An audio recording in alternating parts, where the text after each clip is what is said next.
मैं अभी अलमारा स्कूल में हूँ और तूफ़ैल साहब के साथ हूँ और ये एक रिनाउंड पर्सनालिटी हैं जमशेदपुर की, फ़िज़िक्स के प्रोफेसर हैं करीम सिटी कॉलेज के। अब मैं बच्चों के बारे में पूछूंगा और सब्जेक्ट के बारे में थोड़ी सी जानकारी हासिल करूंगा सर से। स्वागत है सर मेरे यूट्यूब चैनल पे और बहुत बहुत शुक्रिया कि आपने मुझको वक्त दिया बात करने के। सर सबसे पहला सवाल जो यहाँ के लोगों, भारत के लोगों के दिमाग में खटक रहा है, मेरे दिमाग में भी खटक रहा है, शायद आपके दिमाग में भी खटक रहा होगा, क्या कारण है कि इतनी बड़ी 140 करोड़ की आबादी भारत की है, बड़ी बड़ी यूनिवर्सिटीज़ यहाँ है, फिज़िक्स हर जगह पढ़ाई जाती है, केमिस्ट्री भी पढ़ाई जाती है, नोबेल प्राइज़ बहुत कम मिलता है भारत के बच्चों को जो फिज़िक्स वगैरह में जो एक्सपर्ट है फिज़िक्स की जो पढ़ाई करे या जो पीएचडी करे। आपको सर क्या कारण लगता है, चूँकि आप इस फील्ड के मास्टर हैं, उस्ताद हैं? देखिए, नोबेल प्राइज़ का जहाँ तक सवाल है तो नोबेल प्राइज़ के लिए जिस तरह के रिसर्चेस होने चाहिए वो बेसिक रिसर्च होना चाहिए, फंडामेंटल रिसर्च होना चाहिए। अभी मसला ये है कि हम लोग जो पीएचडी करते हैं उनमें मैक्सिमम ऐसे लोगों की तादाद है जो सिर्फ डिग्री लेने के लिए पीएचडी करते हैं, तो उन्हें पीएचडी की डिग्री मिल जाएगी। दूसरी चीज़ ये है कि जो हम चाहेंगे कि हमारे यहाँ नोबेल प्राइज़ विनर्स ज़्यादा हों, तो बचपन से ही बच्चों को उस तरह की तालीम दी जाए जिसमें बच्चे सवाल करें, बच्चे हर चीज़ की बुनियाद के अंदर जाने की कोशिश करें और नई चीज़ों पे गौर करें। सिर्फ ये नहीं कि जो टीचर ने बताया गया उतना ही तक रह जाए, और ज़्यादा वो उनके ब्रेन का इस तरह से हम लोग उनके मॉड्यूलेट करें, उनको इस तरह से तैयार करें कि वो नए अंदाज में सोचें और रिसर्च भी इस तरह की हो। हमारे यहाँ है ये कि हम लोग बच्चों को ज़्यादातर जो तालीम देते हैं एग्ज़ाम पास करने के लिए, नंबर लाने के लिए, तो नहीं, ऐसा नहीं होना चाहिए। बच्चे सीखें सब्जेक्ट, जब सीखेंगे उसमें नई नई चीज़ सोचेंगे, बच्चों को सोचने समझने की सलाहियत डेवलप करेगी, रिसर्चेज में भी वो फंडामेंटल रिसर्च की तरफ जाएंगे, तो जाहिर सी बात है आज न कल हमारे यहाँ नोबेल प्राइज़ आएगा। अब पहले आया है और आएगा, उम्मीद करते हैं। सर आपसे दूसरा सवाल है कि आपके बारे में सुना है मैंने, वैसे आप तो अपने मुंह से नहीं बोलते हैं, अब जो गरीब बच्चे वगैरह जो मजबूर हैं, नहीं पढ़ पा रहे, फीस नहीं, तो आप फ्री में पढ़ा भी देते हैं, इस तरह की बात कहाँ तक सही है? देखिए, जो बच्चे गरीब हैं, जो पढ़ नहीं सकते हैं या बाहर ट्यूशन्स नहीं कर पाते हैं या उनको कोई और ये नहीं है, तो जाहिर सी बात है उनका हक़ तो है कि उनको तालीम मिले। तो ये हर एक टीचर करते हैं मेरे हिसाब से, मैं भी करता हूँ। तो आपको नहीं लगता है बहुत बड़ी बात है, चूँकि जितना पढ़ाई प्रोफेशनल आजकल हो गई है, पैसा जिस तरह से पानी की तरह बह रहा है, उसमें अगर कोई फ्री पढ़ा रहा है या कम पैसा लेके पढ़ा रहा है तो ये आपको मामूली सी बात लगती है? जब कोई ये सोचता है कि हम टीचर बनेंगे, तो जैसे ही वो टीचर बनने का सोचता है उसके लिए एक जिम्मेदारी बन जाती है कि वो एजुकेशन को आगे बढ़ाए, पढ़ाई उसके लिए सेकेंडरी हो जाती है, हर हालत में यानी पैसा उसके लिए सेकेंडरी हो जाता है। उसका मेन काम होता है कि जो कुछ उसने एजुकेशन हासिल किया है वो नेक्स्ट जनरेशन तक दे दे। एज ए टीचर हमारा यही काम है। पैसा आता रहेगा, पैसे तो हमारे कॉलेज से भी मिल जाते हैं, हमें अपने प्रोफेशन से भी मिल जाते हैं, तो बच्चों को अगर हम एक्स्ट्रा टाइम देते हैं तो इसके लिए अलग से पैसा लेना बहुत ज़्यादा जरूरी नहीं है। जो लेते हैं ठीक है, बट हमको लगता है कि यानी बच्चे अगर ज़रूरतमंद हैं तो उनको आप जैसे हेल्प कर सकते हैं करना चाहिए, क्योंकि आप टीचर हैं, आप बने ही इसलिए हैं कि आप दूसरों को तालीम दें जो कुछ आपने सीखा, बस इसीलिए करते हैं। जो भी करते हैं, कितना करते हैं मुझे खुद अंदाज़ा नहीं है, लेकिन जो भी करते हैं तो इसीलिए करते हैं। आखिरी सवाल सर, मेरे चैनल के माध्यम से आप नई पीढ़ी को, नौजवान पीढ़ी को, खास कर जो बच्चे 10th +2 और बीएससी वगैरह, ग्रेजुएशन वगैरह, खास के फिज़िक्स सब्जेक्ट को लेकर पढ़ाई कर रहे हैं, क्या उनको मशवरा देंगे? क्योंकि फिज़िक्स एक निसंदेह एक मतलब एक डराने वाला सब्जेक्ट है, जो ज़्यादातर बच्चे जिससे डरते हैं, और हम कह सकते हैं कि टफेस्ट सब्जेक्ट है दुनिया का। आप क्या बोलेंगे? सबसे पहला ये बात है कि फिज़िक्स अगर आपको पढ़ना है तो फिज़िक्स से डरिए नहीं। आप अपने टीचर से सवाल कीजिए जो चीज़ नहीं समझ में आ रहा है, समझने की कोशिश कीजिए, कभी भी बगैर समझे रटने पर ध्यान न दें। अगर कोई चीज़ नहीं समझ में आ रहा है अपने टीचर से पूछें और 100% समझने की कोशिश करें। जिस दिन आप फिज़िक्स समझ के पढ़ने लगेंगे उस दिन फिज़िक्स में आपको मज़ा आने लगेगा, डर बिल्कुल ख़त्म हो जाएगा। फिज़िक्स से बिल्कुल नहीं डरना है। अगर आप फिज़िक्स पढ़ना चाहते हैं तो फिज़िक्स में बार बार पढ़िए, कोई चीज़ नहीं समझ में आ रहा है बार बार पढ़िए, अपने टीचर से पूछिए। और आजकल तो बच्चों के पास और भी चैनल्स हैं, यूट्यूब है, यूट्यूब में एक पर एक क्या नाम है वीडियोस मौजूद हैं जो और सब्जेक्ट को आसानी के साथ समझा सकते हैं। इसलिए अपने टीचर के कांटेक्ट में रहिए, टीचर से पूछिए, टीचर से बात कीजिए, न्यूमेरिकल्स बनाइए और सब्जेक्ट को पढ़ने से ज़्यादा सोचिए।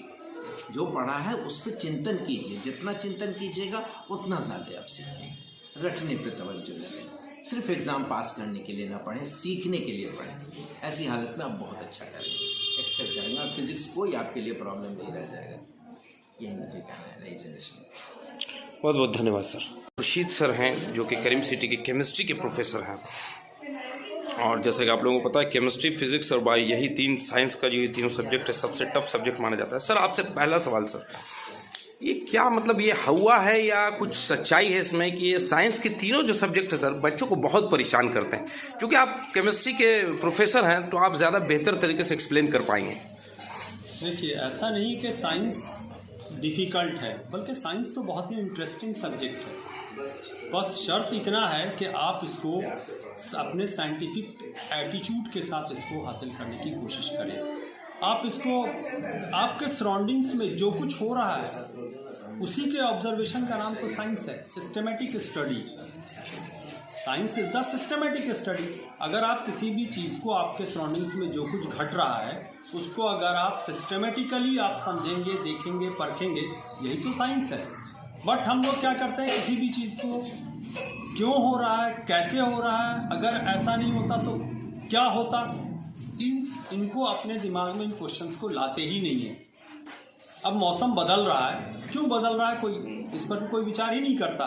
मौसम बदल गया, बेटाइम बारिश हो गई, फसल खराब हो रही, क्यों हो रहा है, उसको कैसे ठीक किया जा सकता है। तो जब हम अपने सराउंडिंग्स में होने वाली घटनाओं को, सारी चीज़ों को, जो कुछ भी है, अब हम देखते हैं जैसे बच्चे केमिस्ट्री, अब ये सॉइल मिट्टी है, अब इस मिट्टी में पौधा ज़्यादा तेज़ी से बढ़ता है, सैंड बालू में लगाते हैं तो क्यों नहीं बढ़ता उतना तेज़ी से।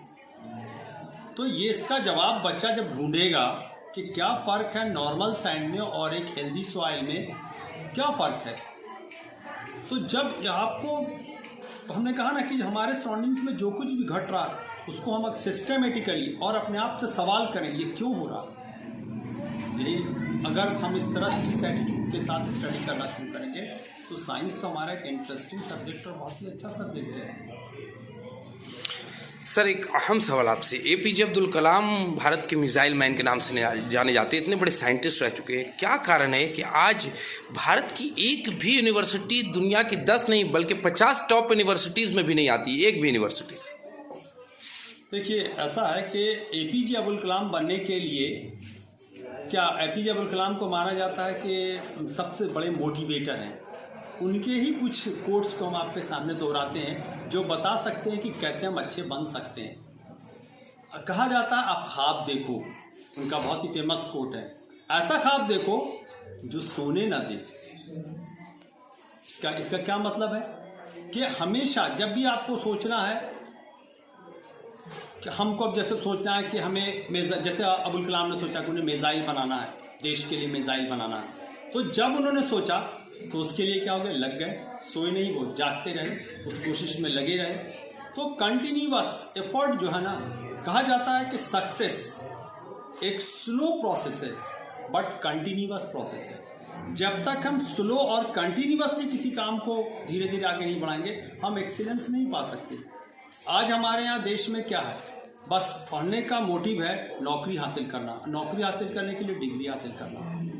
ये मोटिव नहीं है कि हमें सीखना है, लर्निंग एटीट्यूड नहीं है। अगर जिस दिन हमारे अंदर लर्निंग एटीट्यूड आ जाएगा कि हम सीखें, और हम सबसे पहले ये करना होगा कि हमने कहा ना कि बड़े ख्वाब देखना, कि हम देश के लिए कुछ बड़ा कर सकते हैं, हम कुछ बड़ी चीज़ों को, वो चीज़ें कर सकते हैं जो अमेरिका और यूरोप से बेहतर कर सकते हैं।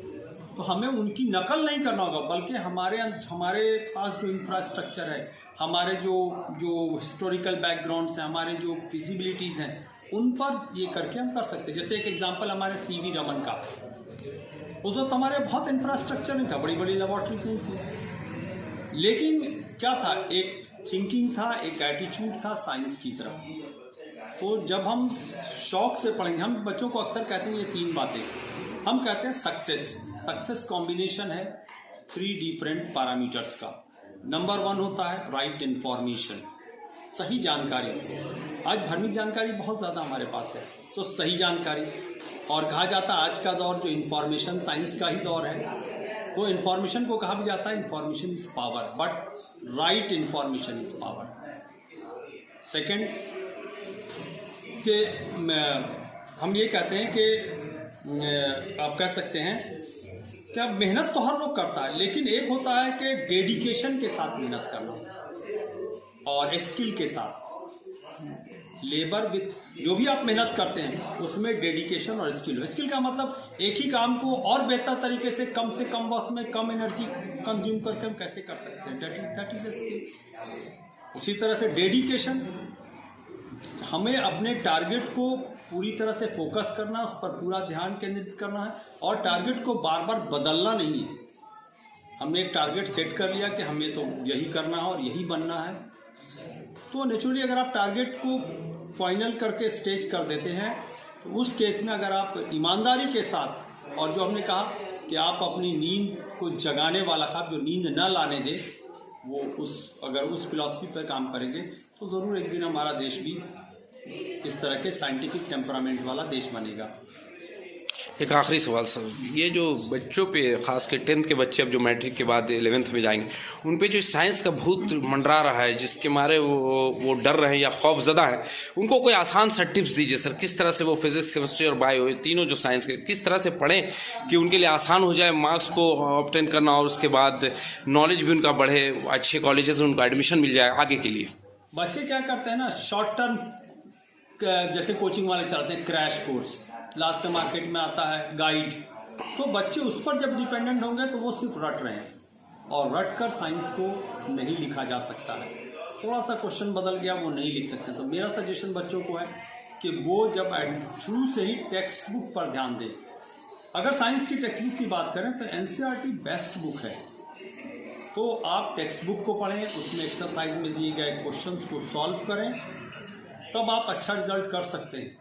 लेकिन अगर आप वही है कि लास्ट 11th आवर में आप क्रैश कोर्स करेंगे, 11th आवर में आप टारगेट और गाइड से पढ़ करके एग्जाम देंगे, तो नेचुरली वो हैवॉक का माहौल तो होगा ही, क्योंकि कंसेप्ट नहीं होगा आपके पास। यानी टेक्स्ट बुक से पढ़ना है, टेक्स्ट बुक से। और क्लास अटेंड करें। आज बच्चे क्लासों से भाग रहे हैं। कॉलेजेस में हम लोग देखते हैं कि 25% से 30% बच्चे ही कॉलेज अटेंड करते हैं, रेस्ट बच्चे लापता। तो आज भी बेस्ट जो सोर्स है नॉलेज का, वो अच्छे टीचर और अच्छी बुक है। इंटरनेट पे बहुत मटेरियल है, लेकिन इंटरनेट उस डस्टबिन की तरह है जहाँ बहुत सारा कूड़ा फेंका हुआ है, उस कूड़े में कौन काम का है उसको शॉर्टिंग करना एक डिफिकल्ट टास्क है। जिसके पास नॉलेज है वही शॉर्टिंग कर सकता है। आपने सुना, ये करीम सिटी के प्रोफेसर थे केमिस्ट्री के, खुर्शीद साहब, और तुफैल साहब थे फिज़िक्स के प्रोफेसर। काफ़ी महत्वपूर्ण जानकारी इन्होंने दी और बताया बच्चों के बारे में, ख़ास के साइंस सब्जेक्ट से रिलेटेड जो संबंधित जो सवाल थे वो बताया उन्होंने, और बहुत काम की मुफीद बातें बताई हैं। मैं उम्मीद करता हूँ ये वीडियो आपको बहुत पसंद आएगा, बहुत अच्छा लगेगा। ये वीडियो आपको कैसा लगा कमेंट बॉक्स में ज़रूर मुझको बताएं। मेरे यूट्यूब चैनल को ज़्यादा से ज़्यादा शेयर करें, लाइक करें और बेल आइकन को बटन दबाना। आपके आदाब, धन्यवाद, जय हिंद।